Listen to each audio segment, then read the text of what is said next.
Thank you, Chairperson. Thanks for the introduction. Let's quickly start the lecture. I don't want to hold back the whole class, and at the same time, I just want to quickly highlight that my hospital is a very old hospital, just like me, but the hospital is 200 years old, and at the same time, our hospital has been voted as the top 10 hospitals in the last 7 years by the Newsweek in the world as well. Okay, so this is the introduction of my talk. I'm going to talk about emergency preparedness in nuclear medicine, followed by the importance of radiation safety, patient safety, where should I stand?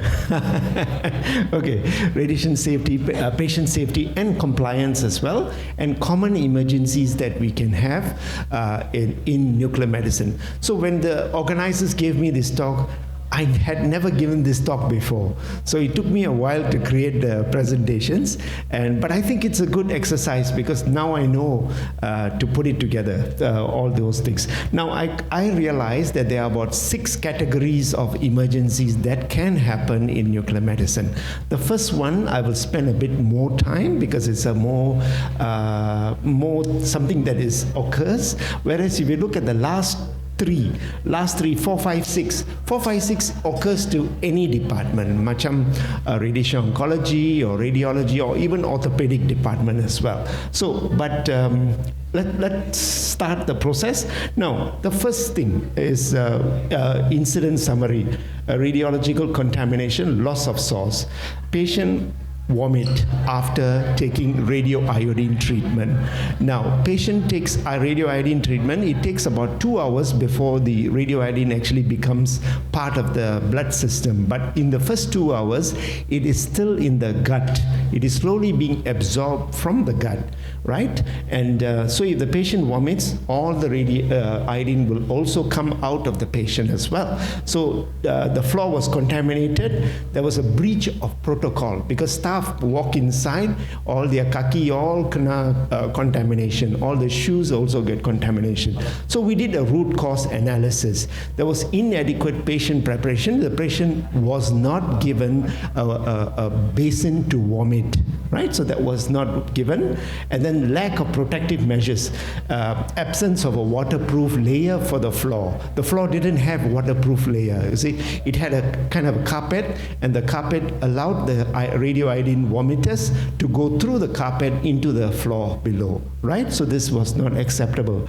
And of course, the staff didn't wear the shoe covers, and there was a protocol deviation, entry of unprotected staff into the room. Anyhow, they walk inside, and the staff had contaminated their shoes as well. Okay, so this is what the recommendation that we have after the incident, when we do a root cause analysis and then we determine what are the things that can be done. So we look at the before treatment, premeditate, we give the anti-vomiting medication. Okay, this is what the doctor forgot to give, right?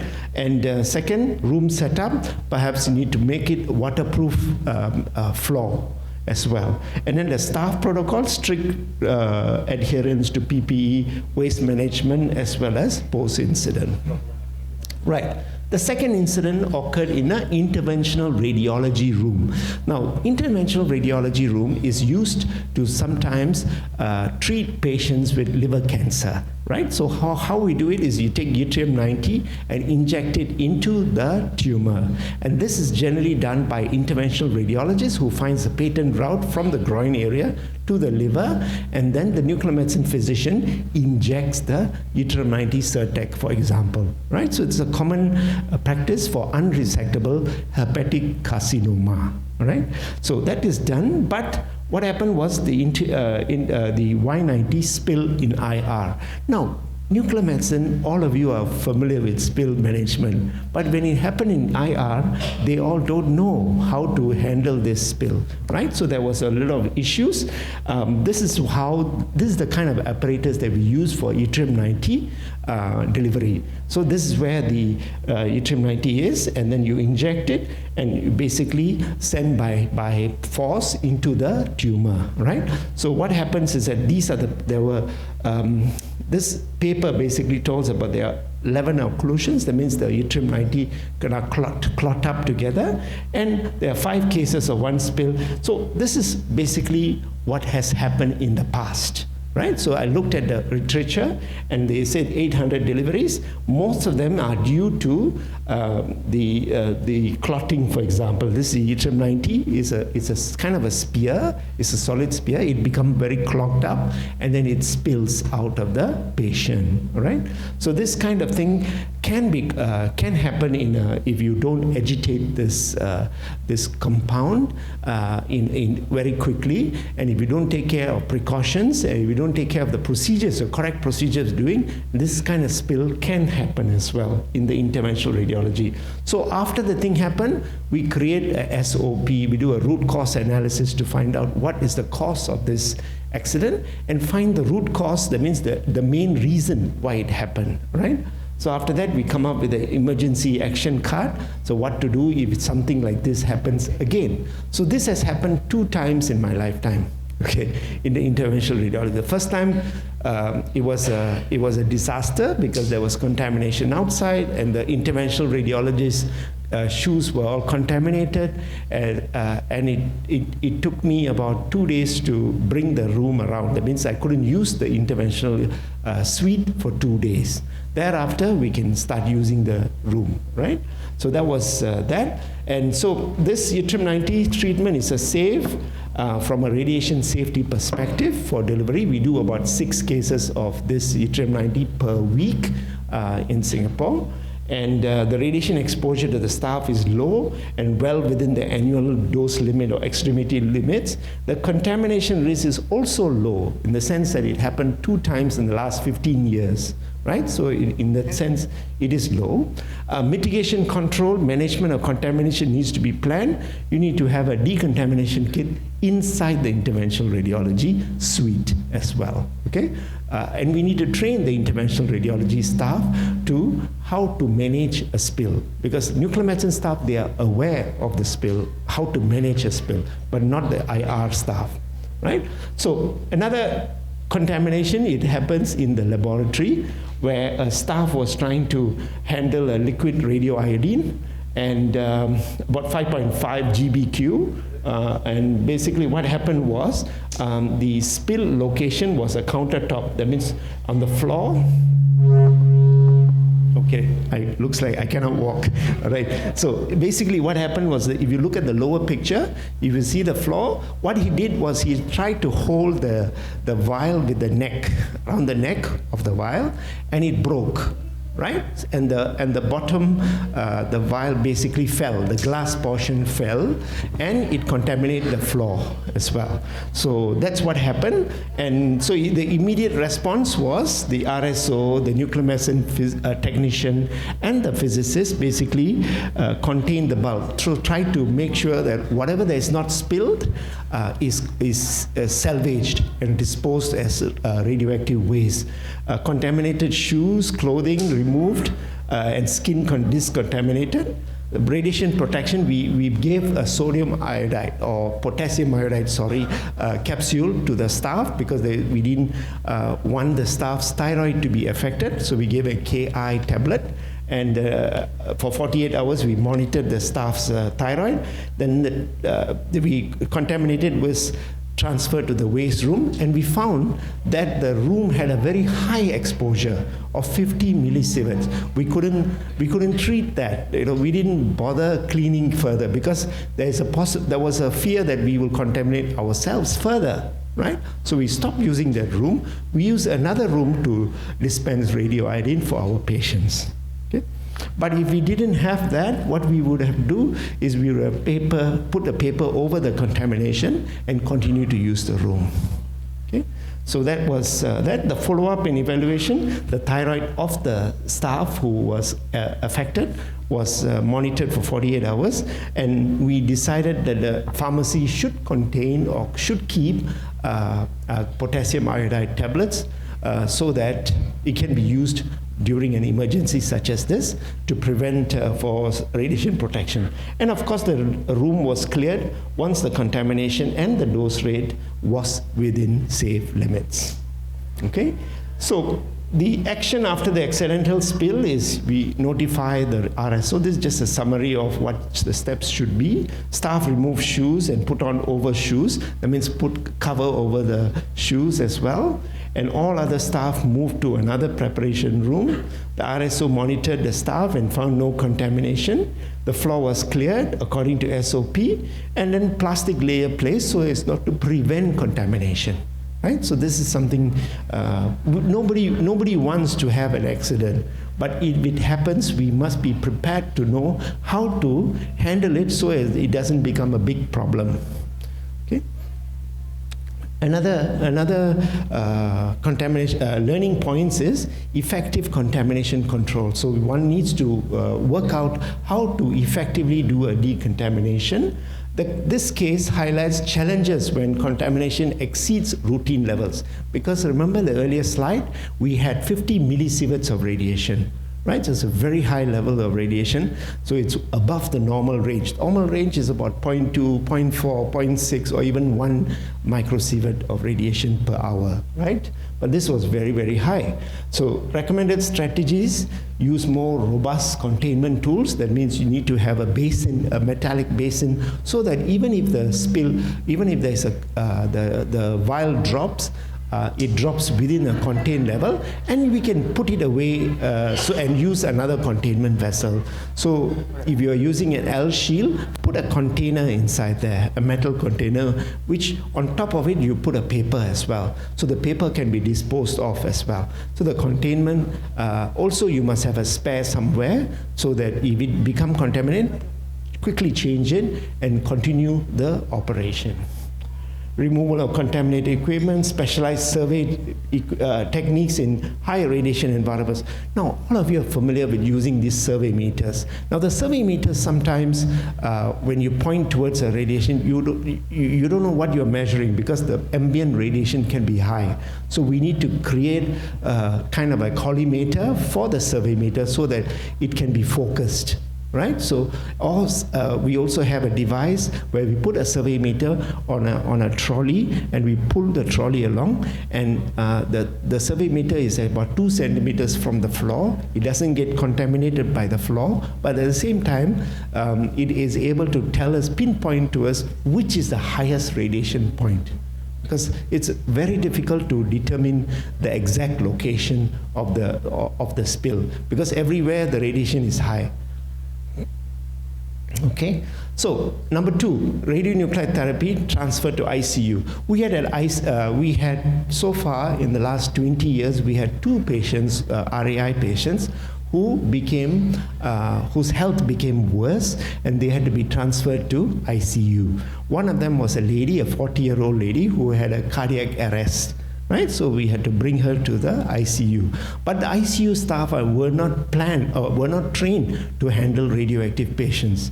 So when they were intubating the patient, that means putting a tube into the patient, the anesthetist was climbed on top of the bed, and they were pushing the bed with the patient and the anesthetist on the bed into the ICU. Okay? It was a very critical stage.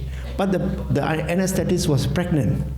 And later, she didn't realize that it was a radioactive patient. So her husband made a lot of fuss. Say, why you exposed my wife to a high level of radiation? So we didn't know, the nurse said. So after that, we have to highlight, we have to change our SOP practices so that if a radioiodine patient gets cardiac arrest, we must highlight to the ICU that this patient is radioactive. Right? So there is a certain protocol we have to write. But before that, we didn't have the protocol. So sometimes accidents happen, incidents happen. That's when we create protocols.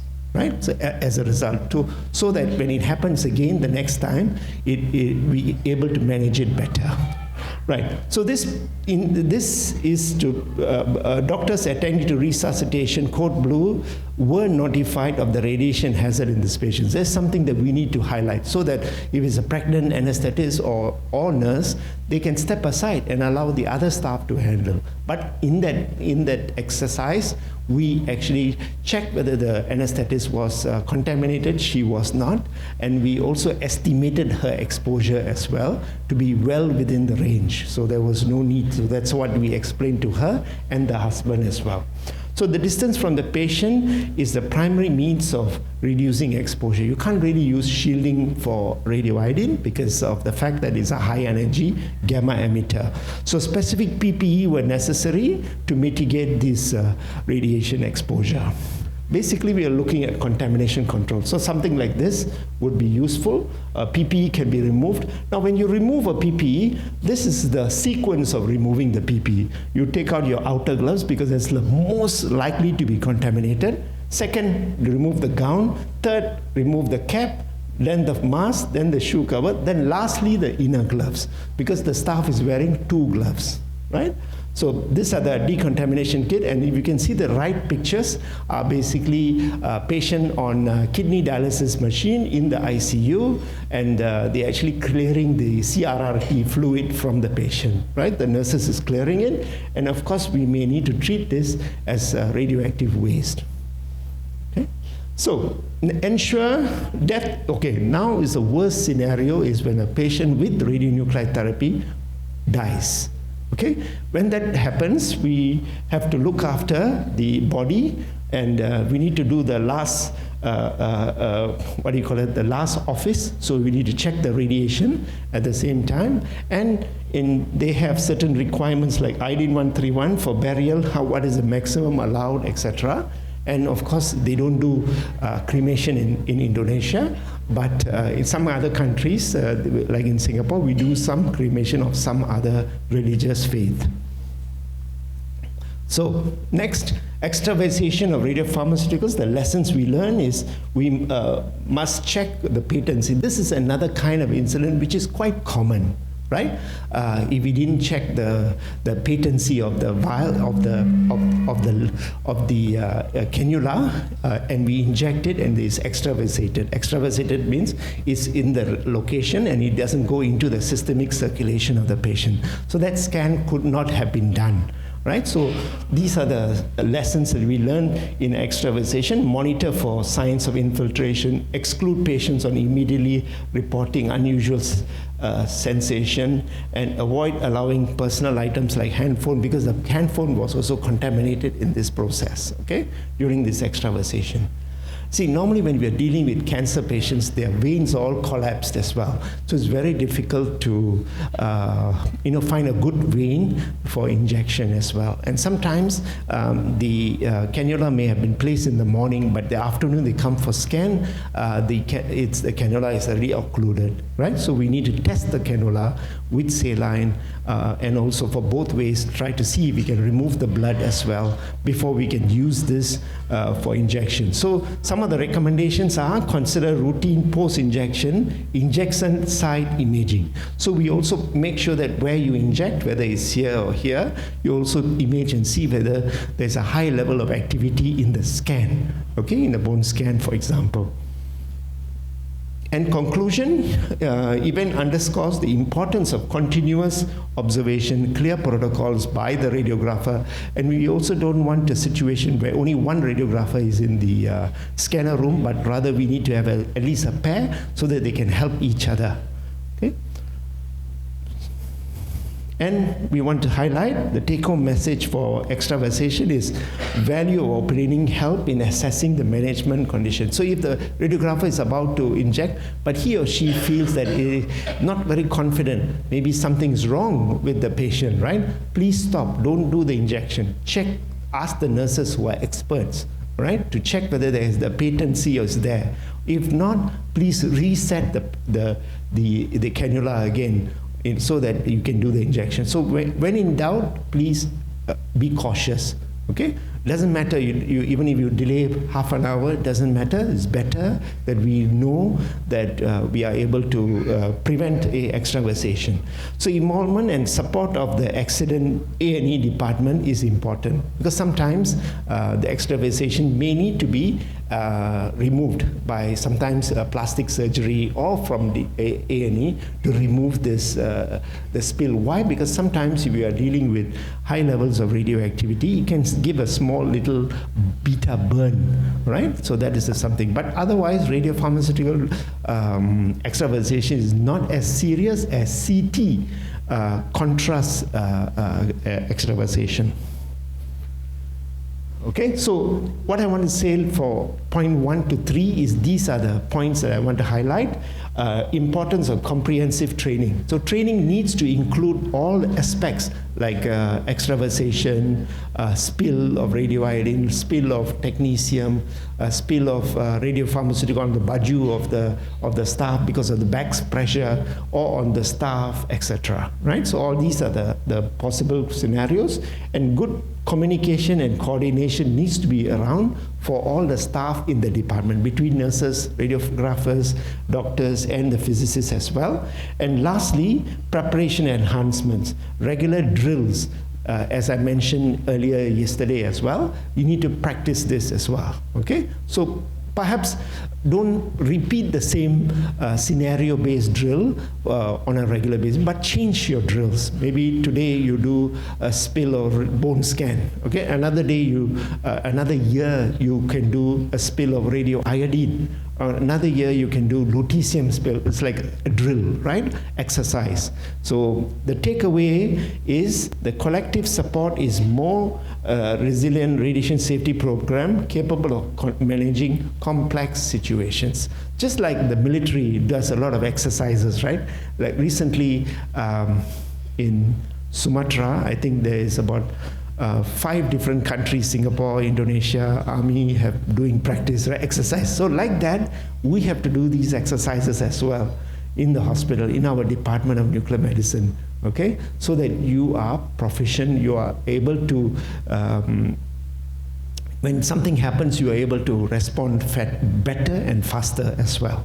Okay, so if you look at that cycle here, if you look at the preparedness, prepare as much as you can. That will help us to respond better to a situation, incident, and that will able to recover the situation faster, such as perhaps turning the room around the very day, or the next day can start using the imaging room due to a contamination, and it helps us to prevent the future occurrence of such an incident as well, and which will help us to mitigation. So that cycle actually goes on. So it starts off with preparedness. Even however new the staff is, whether it's a doctor or a nurse or a radiographer, needs to be aware of how to do this decontamination. Okay, so with that, we want to talk about training and drills. So once again, change the scenarios, change the drills. During COVID-19, we changed the drill, like managing a patient while the patient has COVID-19.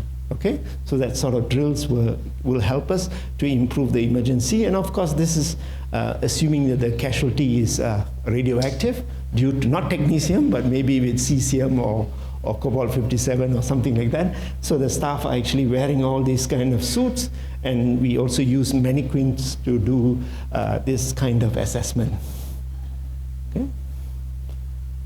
Right, so managing contamination, you need to know how to do personnel decontamination, handle contaminated items, how to, if the handphone is contaminated or clothing or baju is contaminated, how to do whole body monitoring, prevent the spread, psychological support for the staff, and responding to the spill, as I mentioned yesterday, stop the spill, evacuate, that means whoever is not responsible, go out of the room so that they don't spread the contamination. And then thirdly, confine the area, don't allow anybody to enter, and then start to use PPE, important to wear the PPE, and then bring the spill kits or decontamination kits to do the spill, and then monitor, decontaminate, and record as well.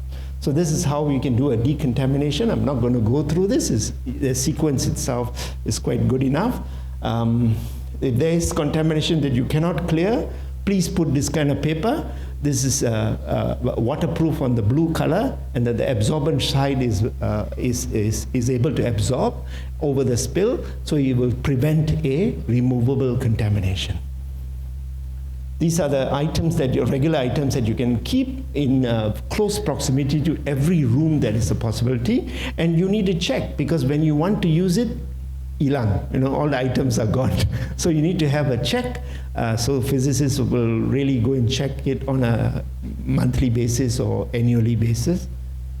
And you need to have a decontamination shower. It could be kept in a staff toilet or a female and male staff toilet. And if you have, you need to deploy electronic personal dosimeters to look after if there is a spill, or if a ICU nurse needs to handle patients who are brought to ICU and they contain radioactive therapy nuclides inside them, all right? So we may have to record the number of EPD, because don't forget, even if you tell the nurse, who is ICU nurse, who was a non-nuclear medicine nurse, don't worry, it's very low radiation. You think the nurse will believe you? No, they won't believe you. And true beyond, they'll be afraid because they can't see radiation, they're not aware of radiation, unlike nuclear med nurses, right? So therefore, give them the EPD, make them measure it. Every time that the shift changes, then you see, okay, you got 0.01. Okay, this is, if you fly to Jakarta, you get more exposure. That gives them reassurance, right? So always believe in measurement, okay? Let the measurement speak for itself, okay? That's an emergency situation we are handling, MIBG patient. Now, disposition of the death, as we spoke about this, these are things that the nurses need to do, all right? And of course, we need to highlight to the papatan that this patient is radioactive and has passed away. So we need to prepare for such a situation, okay? And we need to inform the next of kin that the patient is radioactive, so you can do it at a certain distance away. So there are some protocols to follow as well. Okay, so number 4 is patient-related emergencies. It could be a referrer error. That means they send the patient wrongly for a scan, right? Number 2 is vetting or booking error. That's something that is done within the department. The error could happen inside the department. So procedural error is during the investigation or treatment, range of potential errors, preparation of radiopharmaceuticals wrong. Instead of doing MDP, they go and prepare MEC3 or something like that. It's a wrong radiopharmaceutical, or the acquisition is done wrongly, especially for dynamic scans where you can't repeat the study.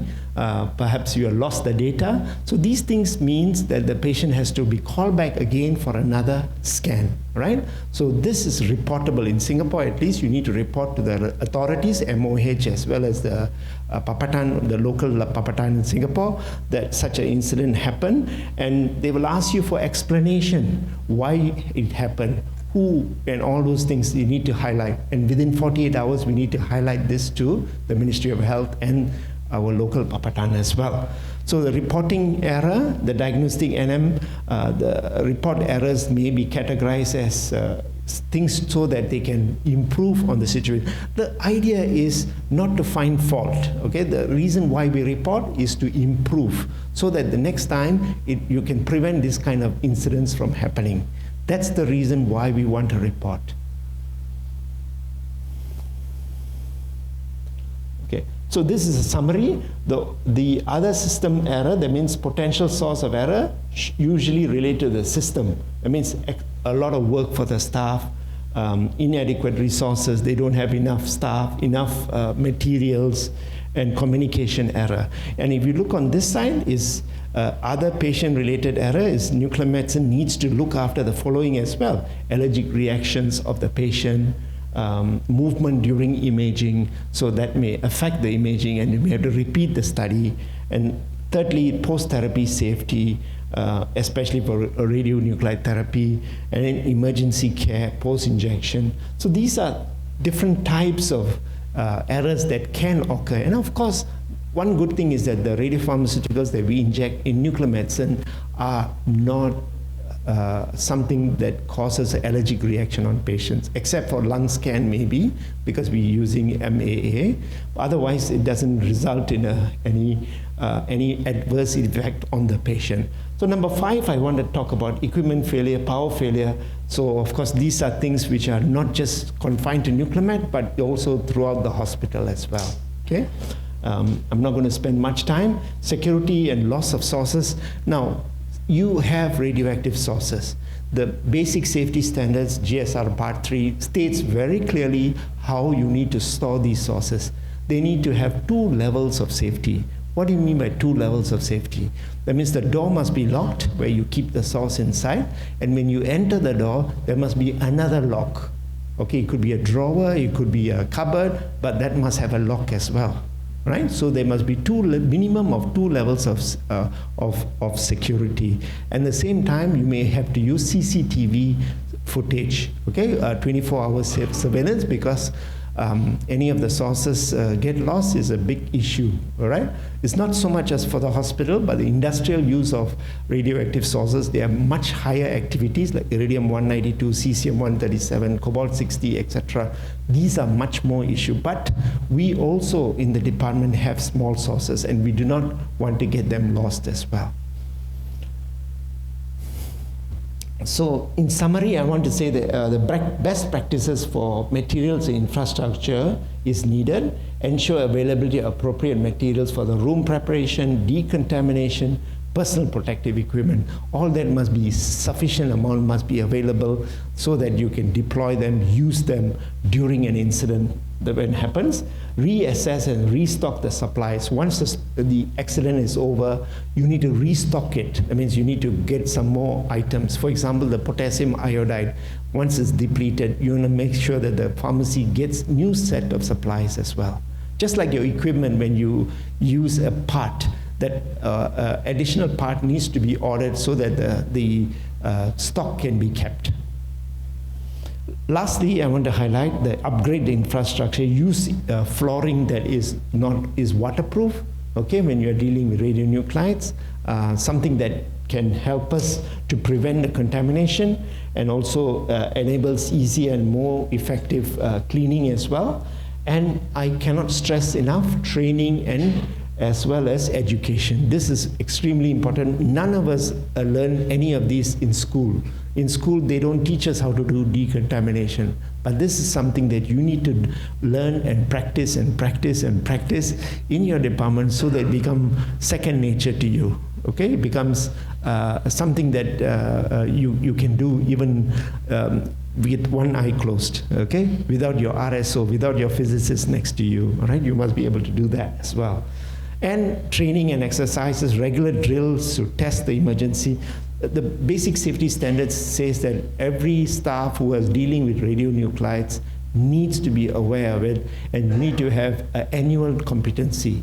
You need to assess the competency on an annual basis to see whether the staff is actually knowing how to do this. And competency can be assessed by using multiple choice questions or physical competency. Ask them to do a decontamination of themselves or of the table, etc. Okay? And number 2 is standardization of procedures. Implement standardized protocol for patient preparation so that you prevent accidents from happening, okay? So that's why SOPs are important, and SOPs must be similar to the practice that they are done, all right? Who needs to write the SOP? A, is it the RSO? B, is it the head of the department? Or C, the staff doing the work? A, B, or C? C, very good. So the nurse should write the nursing procedures. Physicist should write physicist procedures, and vice versa as well, okay? The person doing the job needs to write the SOP because that person knows the staff, the work better than anybody else, right? So SOP and the practice must be in sync. That means must be in exactly the same. Okay. So response and roles of responsibility, RSO's role, the physician, doctor's role, the technologist's role, radiographers, etc. All of them should know what they need to do in an emergency.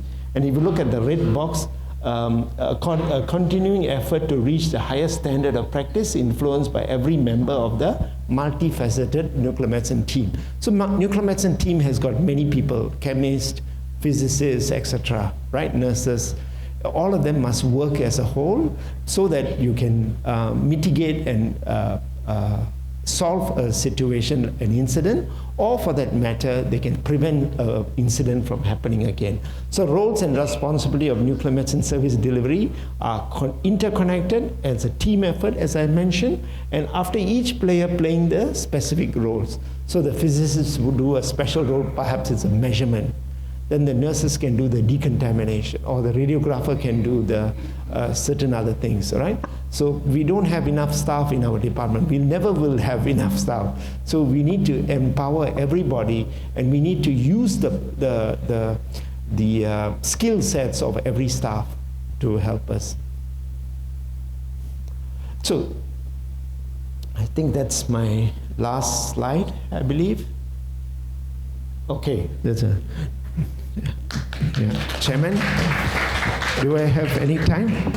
Do they have time for questions? Nanti sekalian aja semuanya. Next materi. Okay.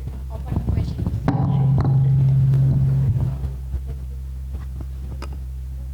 Terima kasih untuk Prof. Untuk selanjutnya kita akan mendengarkan pemaparan yang akan disampaikan oleh Bapak Edo Prasetyo, AMDK. Beliau adalah perawat pelaksana di Kedokteran Nuklir RSUD Abdul Wahab Sarani semenjak tahun 2017 sampai dengan sekarang. Beliau akan memaparkan tentang kegawat daruratan di kedokteran nuklir. Waktu dan tempat kita persilakan. Assalamualaikum warahmatullahi wabarakatuh. Selamat siang, salam sejahtera bagi kita semua. Apa kabar semuanya? Baik ya, alhamdulillah pada hari ini kita bisa bertemu dengan bapak-bapak dan ibu-ibu yang sangat luar biasa ini ya. Udah pada jalan kemana aja di Samarinda? Saya ucapkan selamat datang di Samarinda, di kota Borneo. Semoga pengalamannya membahagiakan ya. Saya rasa pertemuan ini bukan pertemuan biasa, karena saya yakin di dalam benak dan bapak-bapak ibu semua ini terdapat ide dan pengalaman yang sangat luar biasa. Oleh karena itu saya berdiri di sini sifatnya bukan saling menggurui, tapi saling berbagi pengalaman dan berbagi ide yang nantinya bisa dipergunakan buat di pekerjaan kita sehari-hari. Baik. Tadi sudah diperkenalkan, nama saya adalah Edo Prasetyo. Saya adalah perawat di Rumah Sakit RSUD Abdul Wahab Sarani Samarinda. Yang pada hari ini saya akan membawakan sebuah materi tentang manajemen kegawat daruratan di kedokteran nuklir. Ini identitas saya, lanjut aja langsung. Yang pertama kita ke definisi. Menurut International Atomic Energy Agency tahun 2015, kegawat daruratan kedokteran nuklir adalah kejadian yang tak terduga yang memerlukan tindakan segera untuk melindungi pasien, petugas, dan lingkungan dari dampak medis maupun radiasi yang dapat terjadi akibat kondisi akut, insiden radiasi atau bencana di fasilitas kedokteran nuklir. Jadi di sini ada goalnya ada 3. Ya, yang pertama pasien, petugas, dan lingkungan.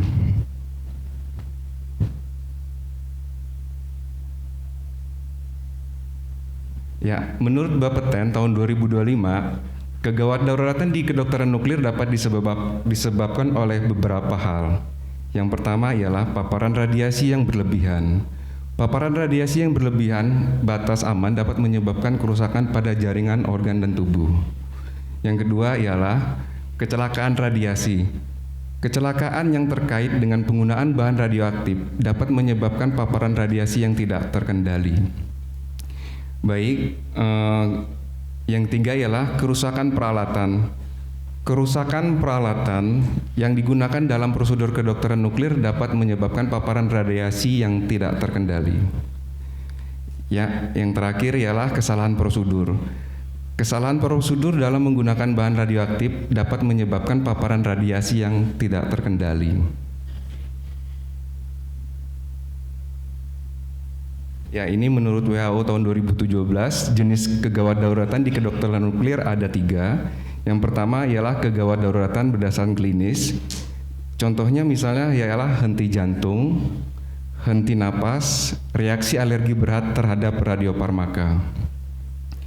Ya, jenis yang kedua ialah kegawat daruratan berdasarkan radiasi.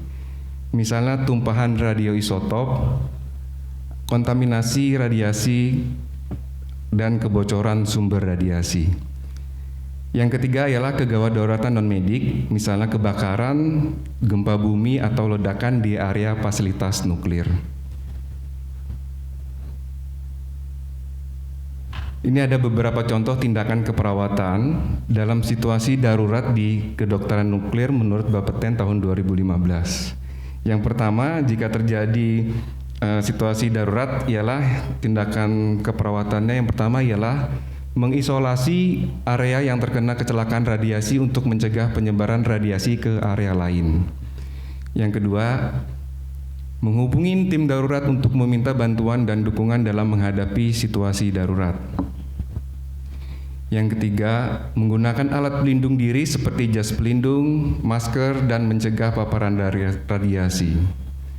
Yang keempat, memberikan pertolongan pertama kepada pasien yang terkena kecelakaan radiasi seperti membersihkan luka dan tindakan kolaborasi pemberian terapi obat-obatan.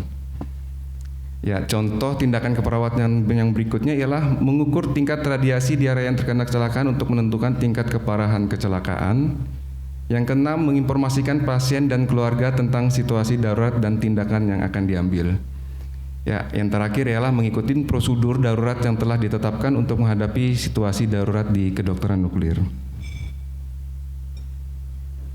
Nah, ini jadi kita langsung saja, karena terus terang di rumah sakit tempat saya bekerja di UAP Sarani belum pernah ada kejadian kegawat dauratan.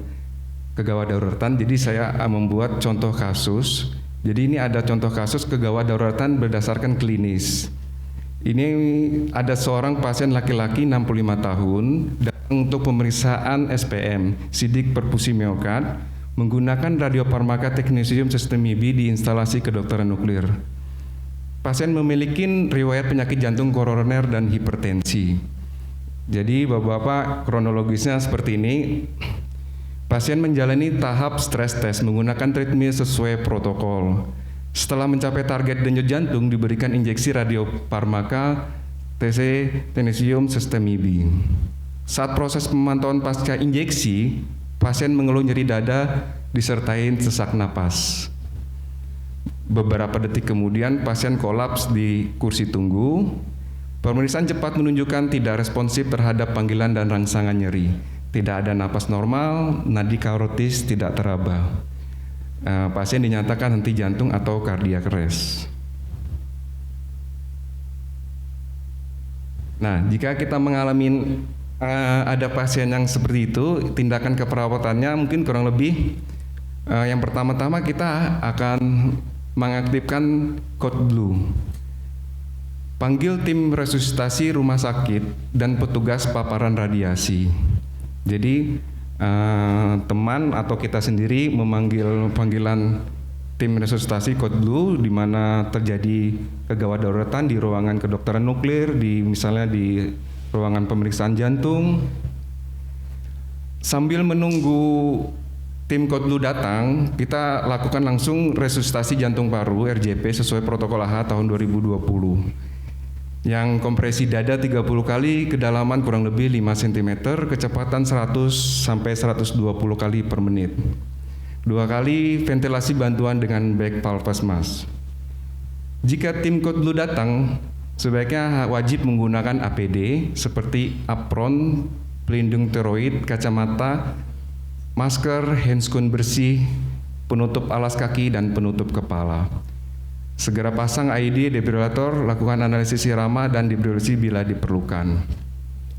Lalu tim code blue-nya memberikan obat emergensi oleh dokter epinefrin 1 mg IP setiap 3 sampai 5 menit. Setelah kembali sirkulasi spontan RSOC, pasien segera dibawa ke ICU untuk perawatan selanjutnya. Jika seluruh petugas code blue diukur paparan radiasinya oleh petugas radiasi dan membuka APD dan membuang BAP ke sampah pembuangan radioaktif. Mungkin bapak-bapak, ibu-ibu, kurang lebih seperti itu contoh kasus yang saya buat pada hari ini. Nah, Ini ada daftar rujukan dari materi kita pada hari ini, bisa dibaca sendiri. Jadi dengan kemajuan teknologi dan penelitian secara terus-menerus, saya yakin kedokteran nuklir akan terus berkembang dan memberikan pelayanan yang signifikan di dunia kesehatan. Oleh karena itu, sebarkanlah radiasi kebaikan Anda ke seluruh dunia. Oke, saya Edo Prasetyo, pamit undur diri. Mohon maaf jika ada kata yang salah. Terima kasih atas perhatiannya. Wassalamualaikum warahmatullahi wabarakatuh.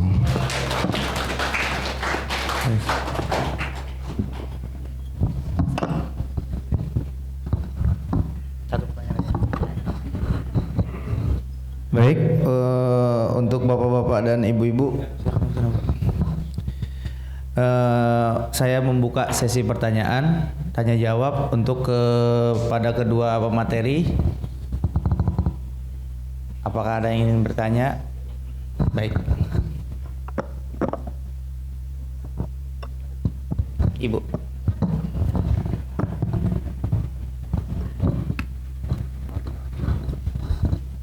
Thank you. I want to ask Mr. Soma about the case that patient with radionuclide. You mentioned about the activity on the patient before burial or cremation. Can we change or replace the indicator for patient for the dead patient using dose rate? Example for iodine 131. Thank you. Sorry, who can I? I didn't understand the question. Could you ask again? I'm sorry. Okay. I want to ask about the case patient that in nuclear medicine after give the iodine 131. Maybe can we see your slide? Oh, okay. That the radioiodine patient, Yeah. Is it patient die? Yeah. Okay, patient die. Patient die. So what is the procedure? Is it? Yeah, procedure. Okay, procedure is, well, very simply, you need to do the nursing protocol. As if a patient dies in the hospital, the same protocol has to be done.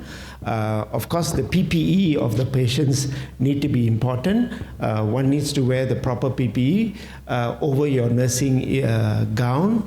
And we have to make sure that it's as though we can treat like a COVID patient or infection patient. We have to treat the patient like that. Why? Because the body fluids of the patient will contain radioiodine. Macam saliva, urine, these are things that can be contaminated. So we wear protective attire, and it would be good if the nurses could use an electronic personal dosimeter to know how much exposure they're getting, because these are nurses who may not be nuclear medicine nurses, right? They may be in the ward nurses as well. So it would be, the whole procedure would be good to check how much exposure they receive. And sorry, is that the... Yeah, Okay. about the exposure, no, how the minimum dose rate before patient can be cremation or burial. Because in your slide you mentioned in the activity and mega big wearer, right? Correct. That's correct. Now this is from the UK, United Kingdom. They have this kind of levels of exposure, 400 MBQ, cremation 400, etc. Right? Now this may not be relevant in your case, in your country as well. Right? In the UK, what they will do is they will put the body in the refrigerator. But it may not be according to Islamic rules, right? So therefore, your practices are different from what they do in the UK. UK, they won't release the body straight away. They will keep the body for 2 weeks or something like this, then only release the body, right? So I know of a case in Malaysia where a Muslim passed away while after taking radioiodine. They had to do a quick burial, right? Yeah. So they had to do the Muslim rites, everything. plus the patient needed to be transported to his village, right? So from the hospital to the village was a long distance, Yeah. right? So they needed to transport, so they found a vehicle that can transport the patient to the village, right? And then making sure that nobody is inside the van, but the driver was given some lead sheets behind his chair, right, in the vehicle, so as to cut down his exposure. And they also gave him a EPD to measure how much exposure the driver received, and the other relatives follow in the next vehicle, right? So once they go to the cremation, burial site, then they do a quick burial as well, making sure that the body fluids, they wear gloves, for example, when they're handling the body. Okay. So this is something that as a country you may have to come up with some protocol as well, and maybe Madam Noor has something to say. I know that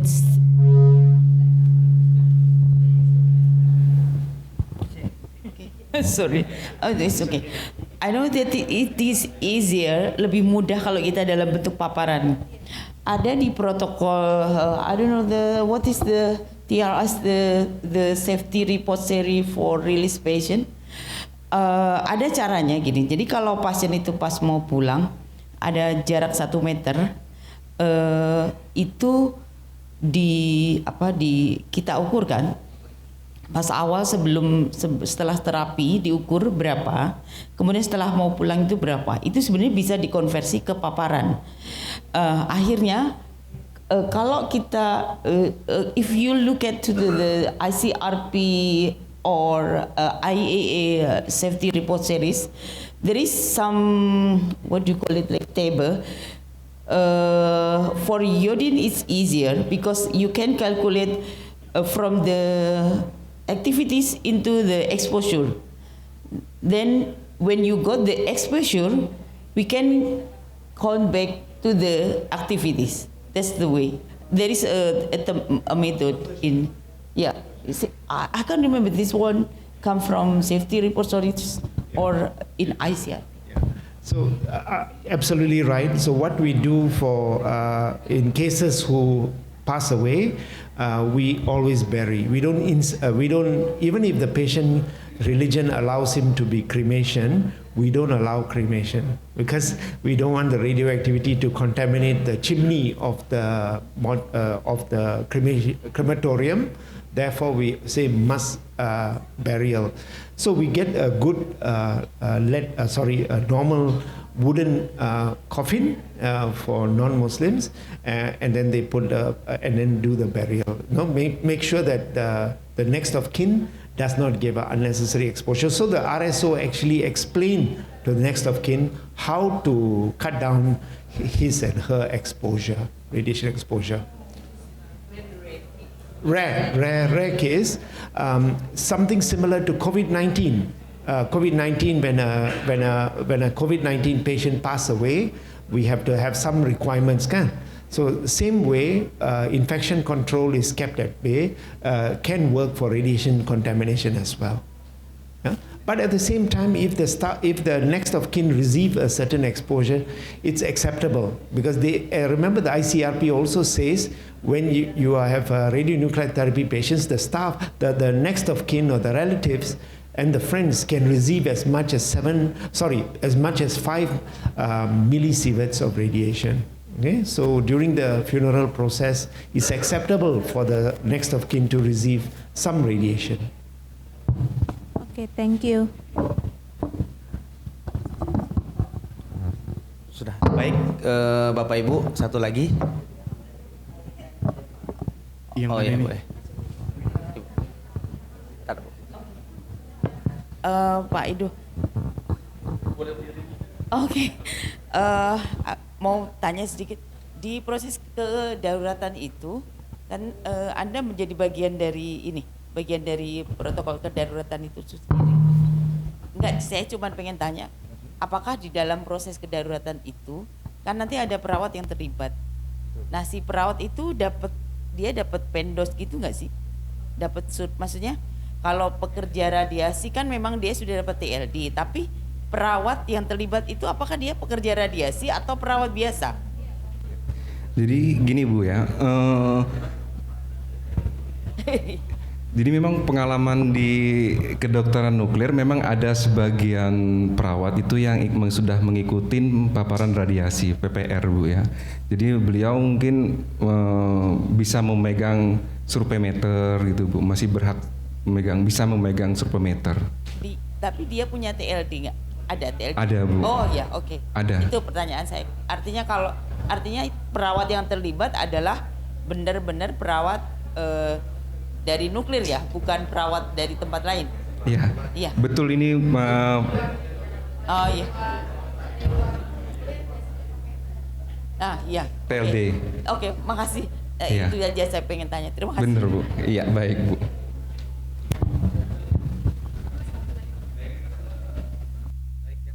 Terakhir.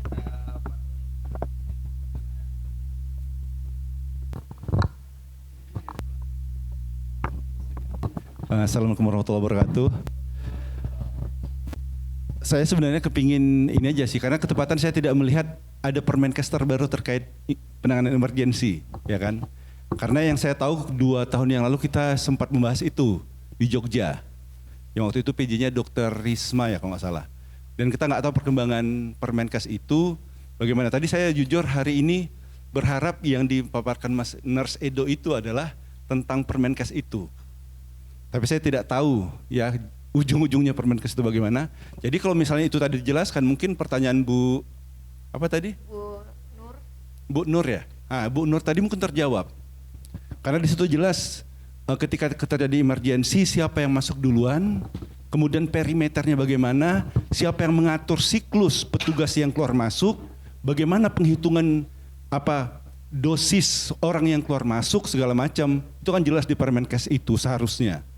Itu yang kita bahas ketika di Jogja, ya. Mungkin masukan ke panitia mungkin boleh dipertanyakan ke PKNI ya sebagai penanggung jawab waktu itu Permenkesnya. Agar apa ini segera terbit dan kita punya satu persepsi yang sama tentang penanganan gawat darurat di unit kedokteran nuklir. Ya Dok, ketepatan ketuanya datang ya. Saya nanya langsung datang ketuanya. Ya Dok, jadi saya mau pertanyakan tentang ini, tentang kelanjutan Permenkes terkait kedaruratan kedokteran nuklir yang pernah dibahas waktu PIT di Jogja Dok. Itu bagaimana sebenarnya kelanjutannya? Karena kalau itu sudah clear mungkin hari ini presentasinya akan lebih menarik gitu. Karena akan dijabarkan ketika ada kondisi gawat darurat di kedokteran nuklir, siapa yang duluan menangani, siapa yang boleh masuk, perimeternya bagaimana, peran masing-masing profesi bagaimana, PPR di mana, perawat di mana, dokter di mana, bagaimana pengaturan waktu keluar masuknya, itu kan kemarin tuh ada sempat dibahas. Gitu Mas Edo. Itu terima kasih, selamat sore, assalamualaikum warahmatullahi wabarakatuh. Waalaikumsalam warahmatullahi wabarakatuh. Dokter mau jawab? Ya mohon maaf ya. Jadi ini sebenarnya kasus ini jangan mengartikan bahwa dokter spesialis kedokteran nuklir itu menangani kedaruratan bencana nuklir. Akibat bencana nuklir bagaimana kondisi medis. Itu yang paling betul. Nah kita waktu pertama membentuk Ministry of Health ya kan di Jakarta itu sudah diputuskan dengan Permenkes bahwasanya rumah sakit itu 3. Fatmawati, RSI sama Jogja. Jadi kita menangani keluhan medis yang terjadi bencana nuklir. Itu kita udah siapkan tim semua 3 rumah sakit. Nah, tetapi kita bekerja ini atas instruksi direktur rumah sakit. Nggak bisa kita instruksi Kemenkes. Ya kan? Tadi malam saya dapat WA dari Pak Dirjen Aco. Bener, ya kan? Ini kita kena bencana cesium, ya kan, produk-produk beku. Jadi memang nuklir itu untuk pertanian, ya kan? Semua industri itu menggunakan radioaktif. Nah limbahnya ini, dia nggak tahu waktu paruh. Ya ada laporan. Ini barusan tadi malam saya ternyata banyak cesium yang beku itu udah dikirim ke Amerika, ditemukan di sana. Nah, kami diinstruksikan untuk siap. Nah, saya balikin loh, kita nggak menangani bencana nuklir begitu, itu ranah Bapeten, ya, Badan Tenaga Nuklir Nasional. Kita nggak. Jadi kami mempersiapkan bagaimana tentang dekontaminasi, ya kan, dan perawatan medisnya. Jadi timnya bukan nuklir, itu emergensi di bawah fisika medik, ya kan, fisika medik itu. Nah, tadi saya telepon lagi, dia masih ngotot siapkan timnya. Nggak bisa Pak, saya telepon langsung, Cok, nggak bisa begini, ya kan. Kita ini sudah punya tim yang terlatih, bersertifikat, tetapi kami bekerja atas instruksi direktur. Nggak bisa Kemkes direktur kita, ya kan? Nggak, pokoknya situ harus masuk ke dalam pabrik itu, dilihat akibat kontaminasi tersebut, apa ada gangguan medis. Nggak bisa begitu dong, berarti situ mengadukan kita sama buru-buru pabrik. Mana ada pabrik yang ngaku ditemukan ini karyawan korban radiasi, ya nggak mungkin. Jadi itu prinsipnya, kita bukan orang yang menangani bencana nuklir, ya. Kita nggak menangani bencana nuklir. Dampak dari nuklir itulah secara medis kita yang tangani. Kita juga di bawah fisika medik, ya dong. Wah, ditemukan radiasi sekian, besarnya sekian. Tapi kemarin ditemukan sekitar 0,04 milisievert, ya kan? Stokastik, bukan deterministik, masih aman. Tapi asosiasi Kemenkes ini berbahaya. Karena yang menemukan ini orang Amerika. Ini banyak, ada 15 pabrik, termasuk pabrik mobil. Nah, coba. Pabrik mobil ada limbahnya loh, cesium. Bagaimana di sana Singapura?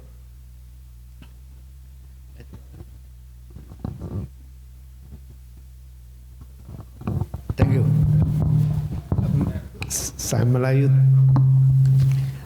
Melayu sikit-sikit boleh. Saya tak boleh. Dr. Budi Melayu besar. Saya boleh follow. Yeah. So basically, the radiation exposure in every country is about 20 MSV for radiation worker. Public is 1 MSV lah. So when it comes to cesium 137 contamination in the shrimp currently in Indonesia, I think Bapatan needs to look at the whole body counter to basically measure if anybody has exposure. Basically, what we understand from cesium 137 is that it's a bone seeker. So once it enters the systemic circulation, ends up in the bone marrow, right? And once it goes into the bone marrow, it won't come out, right? So that's basically what cesium 137 does. And of course, if you suspect that cesium 137 is a contamination hazard, then you need to take Prussian blue to thwart the cesium 137, right? So that's all I know. At the same time, how to detect cesium 137 inside the patient is very difficult, okay? Because we are talking about very low activity, right? You can't use a survey because it takes, maybe for one person it takes about like 25 minutes to do a survey, because survey meter is only 4 centimeter wide, okay? You can't do that. You can use a gamma camera, but then again, the sensitivity of the gamma camera for cesium 137 is not there. It's theoretically possible, but it may not be able to detect high levels of cesium. So the best is the whole body counter, which Papatan has, I suppose. Yes, basically it's a stochastic effect, not deterministic effects. Yeah. Yes, cumulative dose over a long period of time. Jadi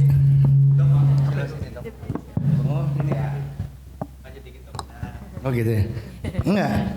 Jadi kita bingung, ini ada nih beberapa many factory cesium. Cesium, yes, banyak ada. So, ya kan? Jadi jangan menempatkan kita sebagai petugas yang menangani bencana nuklir. Itu semua ditangani oleh Badan Bapeten. Nah untuk produksi, untuk foodnya adalah Badan POM. Berarti kan kita harus menunggu di rumah sakit. Tapi kita disuruh turun ke pabrik-pabrik. We go to the factory. Yeah. It's possible kan? Yeah. Nah. Jadi itu ya, jangan inilah. Nanti kita diadu sama buruh. Nah benar, ini jangan mau nih. Kita datang ke pabrik. Untuk ke pabrik kita ukur. Kan pakai survey meter? Survey meter ya? Tak cukup. Tak cukup. Survey meter is very difficult to detect inside the patient. Once you go inside the patient, it's difficult to detect with a survey meter because you will easily miss it. Because it's we don't expect millicurie levels of cesium inside the patient body. So if it is low activity, macam microcurie levels, not detect. It's difficult to detect. Yeah. Difficult ya? Yeah, difficult. I mean, it's theoretically possible, but it's a very difficult exercise because each area macam like one patient 1 hour possibly, you know, and because the survey meter you point it this way, you can't detect already. So you must be consistent and then go around the nose, this everything. So it's possible but difficult. For the blood may not show because it goes inside the bone. The cesium absorb into the bone. Yeah. And once it go into the bone, it's not circulating around. Iodine 131 circulate around, but cesium goes into the bone marrow and stay there. It won't come out. Right? So that's the problem. Kalau pakai alat apa? Inspektor 1000? Apa nih? Detektor inspektor 1000 ada kan? Whole body counter boleh. That means whole body counter means you will lie down, tara baju, just lie down, and then it will be able to detect the total amount of count because sensitive. Whole body counter is sensitive with a lot of scintillation detectors. It can pick up the small levels of cesium also pun boleh. Yeah. The other way is a very crude method is you use a gamma camera. You remove the collimator of the gamma camera, face the gamma camera detector, satu detector, face against the wall, right? And then you make the patient far away from the patient. Macam patient is like point source, kan? And then make the gamma camera macam like 4-5 meters away, right? And then let the patient stand like this or sit down on a chair, and then you see whether got count lah. So compared to background, you do a background count tara patient, and then do the patient for maybe 10 minutes or what, and then you open the energy window 660 keV plus minus 30% energy window lah. That's one way of doing it, a very, very crude way. Not very accurate. Yeah. Jadi ini sebenarnya temuan dari lingkungan hidup. Lingkungan hidup. Diteruskan ke Menkes ke Bapeten. Jadi lingkungan hidup. Nah ini hati-hati ya. Pabrik peleburan logam ada cesium. Peleburan logam pakai cesium nih. Berapa pabrik? Terus industri makanan ada menggunakan radiation. Terus ini bukan limbahnya kemana? Nah, bagaimana limbah cesium? It's everywhere, used in all the industry, oil and gas, as well as cesium is also used in food.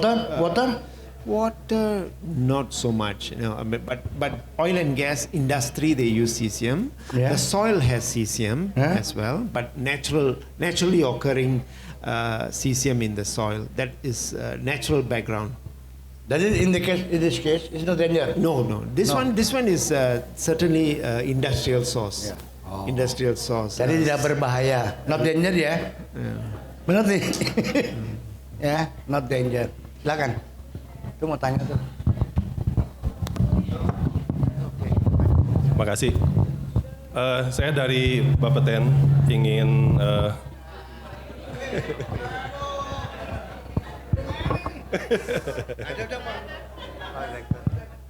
Suaranya agak pecah ya. Baik, Assalamualaikum warahmatullahi wabarakatuh. Saya ingin menyampaikan informasi terkait dengan cesium ini ya. Jadi ini memang sekarang menjadi salah satu concern ya. IAEA juga hampir satu hari itu 3 kali komunikasi ke Bapeten. Jadi awal mulanya itu adalah dari KKP, kantor Kementerian Kelautan Perikanan. KKP, Kementerian Kelautan dan Perikanan, karena ada ekspor udang dari Indonesia ke Amerika, itu dikembalikan. Nah, tapi ternyata itu ada hasil dari FDA melakukan sampling terhadap udang beku yang ada di Walmart. Dikembalikan ke Indonesia. Nah, kemudian ada satu lagi, pabrik sepatu. Jadi ada ekspor juga ke Amerika juga, sepatu Adidas.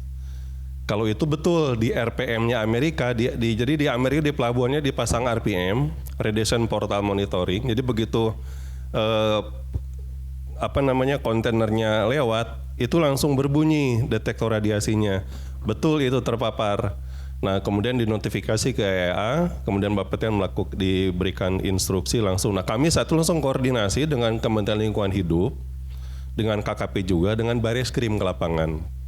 Kami datang ke area pabrik udang dan ternyata memang di sekitar situ ada kontaminasi cesium 137. Di pabrik sepatu juga. Nah, di pabrik sepatu itu di dalam di exhaust fan Dr. Budi di luar pabriknya itu terpapar cesium 137 di debu-debunya itu. Kemudian dilakukan pengukuran, ternyata banyak sekali hotspot di situ. Kemudian sampai akhirnya dilakukan pengukuran paparan sampai radius 2 km. Ternyata betul banyak hotspot di situ yang mengandung cesium 137, paparannya itu jauh di atas ambang batas, ada paparan sampai 12,75 milisievert per jam. Bukan mikro, mili. Nah, kemudian kami lakukan investigasi, ketemulah tanda kutip biang keroknya. Tapi ini semua masih dalam proses investigasi ya. Jadi ini informasi secara formal belum kami belum dirilis, tapi karena ini memang menimbulkan kegaduhan. Jadi di daerah tersebut ada pabrik di daerah Cikande Serang, ada peleburan logam.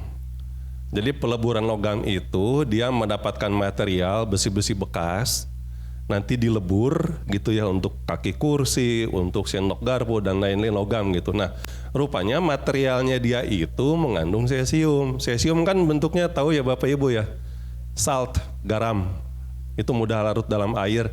Begitu dibakar, mungkin ya partikulatnya ikut tersebar. Seperti itu. Nah, kemudian ada beberapa lapak, beberapa area yang menggunakan material urukan dari pabrik tersebut buat nguruk rumah dan lain-lain gitu. Nah, asalnya dari mana cesiumnya? Ada dua kemungkinan. Yang pertama adalah dari dalam negeri. Sekarang ini kan banyak pabrik kertas yang kolaps, pabrik kertas dan tekstil yang kolaps ya. Mereka tuh rata-rata menggunakan cesium untuk gauging, ukur ketebalan kertas, untuk level gauge cairan untuk di perusahaan tekstil gitu. Nah, karena kolaps mungkin ada penjarahan atau penjualan materialnya mengandung cesium. Tapi itu bisa kita negasikan karena itu semua di bawah pengawasan Bapeten. Kemungkinan yang kedua adalah scrap metal, jadi bahan baku besi bekasnya itu namanya scrap metal. Scrap metalnya itu mengandung cesium 137. Mungkin negara luar melihat pengawasan kita kurang ketat terhadap radiasi. Di pelabuhan-pelabuhan kita tidak dilengkapi dengan RPM. Pernah kejadian di Surabaya, impor scrap metal dari salah satu negara. Mungkin Bapak Ibu pernah lihat, bisa di browsing. Begitu dibuka, ternyata ada jarum suntik, ada bed tempat tidur yang masih ada noda darahnya. Itu, tapi ini bukan radiasi. Nah, ini kemungkinan juga seperti itu ada. Jadi mungkin dari luar buangin cesiumnya langsung digabung dengan scrap metal, Kalau udah berupa barang bertonton gitu kan nggak kelihatan. Cesium kan kayak ujung pensil gitu aja kan, lepas gitu aja nggak kelihatan kan, terlebur seperti itu. Nah, untuk yang Adidas confirm. Jadi di ruangan tersebut memang ada exhaust fan, jadi masuk ke situ bahan bakunya terpapar cesium 137. Untuk yang udang ini Bapak Ibu coba browsing. Udang yang dari Indonesia itu kadarnya adalah 68 plus minus 8 becquerel per kilogram. Jauh di bawah batas ambang, nilai ambangnya itulah 1600 becquerel per kilogram. Tapi kenapa ini dijadikan isu oleh pemerintah Amerika? Rupanya ini tapi mungkin ada persaingan dagang karena ternyata 40% pangsa pasar Amerika untuk udang itu dari situ gitu loh. Mungkin ya. Tapi kalau untuk yang Adidas confirm, memang sepatu Adidasnya itu confirm ada cesium 137. Nah, minggu lalu kami koordinasi dengan Pemda setempat. Setelah ketahuan tanda kutip biang keroknya di situ, ya harus lakukan tindakan decommissioning atau remedial actionnya seperti apa. Nah, termasuk adalah salah satunya melakukan pemeriksaan kesehatan terhadap beberapa populasi yang disinyalir terkena dampak dari situ, begitu Dokter Budi. Dan kami juga sudah koordinasi dengan dinas kesehatannya begitu, dan bukan tadi disampaikan Kemenkes minta ke situ, itu sudah dilakukan gitu ya. Jadi pengukuran identifikasi di lapangan itu sudah tidak perlu lagi dilakukan. Sekarang adalah bagaimana caranya tadi itu mengetahui ada tidaknya penduduk yang tanda kutip terkontaminasi cesium 137 tersebut. Tadi Dr. Soma sudah menyampaikan salah satunya adalah dengan WBC. WBC itu di kita hanya ada di BRIN. Mungkin tahapannya di area tersebut diidentifikasi beberapa personil, itu tentu saja peran dari Pemda setempat yang lebih ini.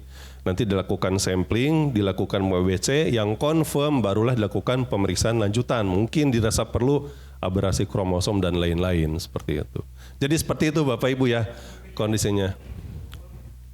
Whole body counter, whole body counting. Ada di BRIN alatnya itu untuk mendeteksi ada kontaminan di dalam tubuh manusia itu, di dalam tubuh orang itu. Itu hanya ada di BRIN, di kita nggak ada. Bapak sendiri nggak punya alatnya itu. Gitu, bisa untuk identifikasi awal.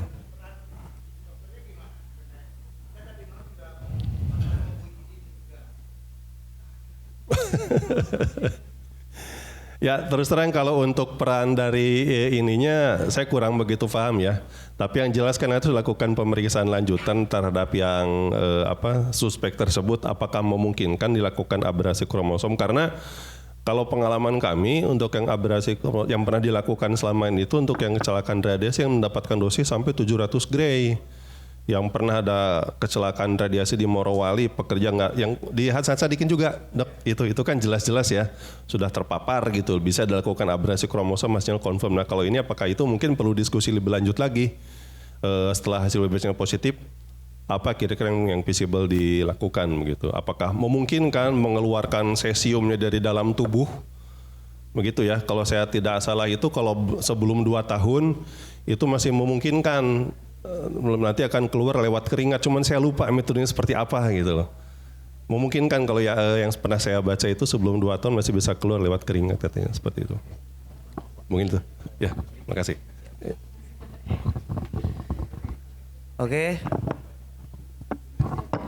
Oke, terima kasih kepada Bapak Ibu semuanya. Kita beri aplaus kepada semua narasumber yang sangat luar biasa hari ini. Oke, kurang lebihnya saya ucapkan sebagai moderator, terima kasih banyak. Sesi ini kita tutup. Assalamualaikum warahmatullahi wabarakatuh.